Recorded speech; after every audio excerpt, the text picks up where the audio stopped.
إن المنافقين يخادعون الله وهو خادعهم وإذا قاموا إلى الصلاة قاموا كسالى يراءون الناس ولا يذكرون الله إلا قليلا مذبذبين بين ذلك لا إلى هؤلاء ولا إلى هؤلاء ومن يضلل الله فلن تجد له سبيلا. Munafikët i bëjnë hile Zotit, por ai u bën hile atyre dhe ata se kuptojnë, kur ata ngrihen të falin namaz, ngrihen me përtesë dhe sa për të dukur në sytë e njerëzve, ata edhe Zotin e përmendin shumë pak dhe qëndrojnë në mes mohimit të besimit, kthehen sa ndej këndej askush, të cilit Zoti ja humb udhën, nuk mund ta gjejë atë. Shpjegime.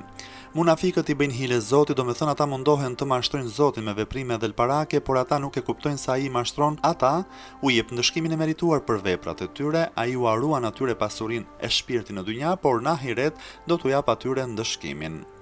Kur ata ngrihen të falin namaz, ngrihen me përtesë, meqense munafikët nuk kanë besim në ditën e Kiametit, nuk kanë as shpresë për shpërblim dhe as frikë nga ndëshkimi. Kur kryejnë detyrat e urdhëruara, sidomos kur ata ngrihen të falin namaz, ngrihen me përtesë dhe pa dëshirë, sepse ata kanë qëllim vetëm që duken në sytë e botës dhe jo për gjë tjetër. Ata edhe Zotin e përmendin shumë pak dhe shumë rrallë, ata nuk falin namaz kur janë vetëm, por falen kur i shohin të tjerët. Meqense pjesën më të madhe të veprimeve të namazit e përbën dhikrullahi, përmendja e Zotit, në ajet është thënë se ata e përmendin Zotin vetëm pak herë, do me thënë ata nuk falin namaz rregullisht, veç se nga një herë me të rrallë.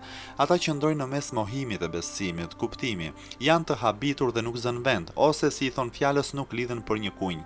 Prandaj, ti o i dashurim nuk mund të gjesh ndonjë udhë për atë njerit të cilit Zoti ja ka humbur atë.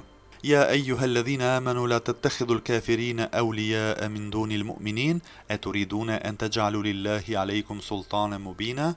O ju që keni besuar, mos i bëni miq mohuesi duke lënë pas dore besimtarët, a doni t'i jepni Zotit një argument të dukshëm kundër jush? Shpjegime. Në tefsirin e Taberiut thuhet se ky ajet i madhëruar i ndalon besimtarët e vërtet që të veprojnë si munafikët, të cilët bëjnë miq mohuesit dhe u tregojnë atyre sekretet e myslimanëve. Fahri Raziu thotë se mohuesi në këtë ajet është për munafikët, do me thënë Zoti ka ndaluar besimtarët që t'i kenë miq munafikët. Thuhet gjithashtu se ky ajet ka zbritur për të ndaluar myslimanët, rrënjës të Medinës, vendasi do më thënë ensarët, që të mos i bënin miq jehudint. Atëherë fjala mohuesit është për jehudint e Medinës. Sido që tjetë, meqense në ajet fjala kafir, mohues, është përmendur në mënyrë të përgjithshme, jemi të ndaluar t'i bëjmë miq jo muslimanët, por lejohet të krijojmë marrëdhënie me ata për punë dynjaje, si fjala vjen, të shesësh e të blesh me ta, t'u japësh atyre hua e të marrësh hua prej tyre, t'u shkosh atyre në dasëm për urim e në vdekje për ngushëllim e të tjerë. Ndalimi është që atyre të mos u tregohen ato gjëra që dëmtojnë muslimanët, për shembull, punët sekrete të luftës e të tjerë.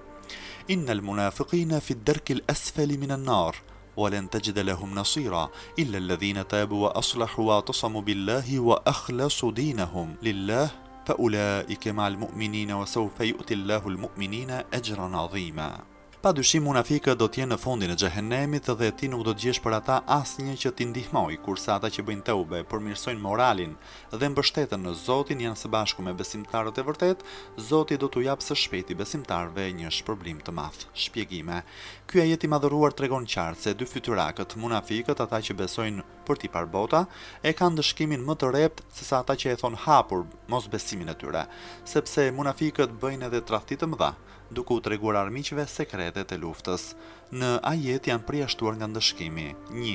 Ata që bëjnë teube, do me thënë pendohen dhe heqin dorë nga dy fytyrësia.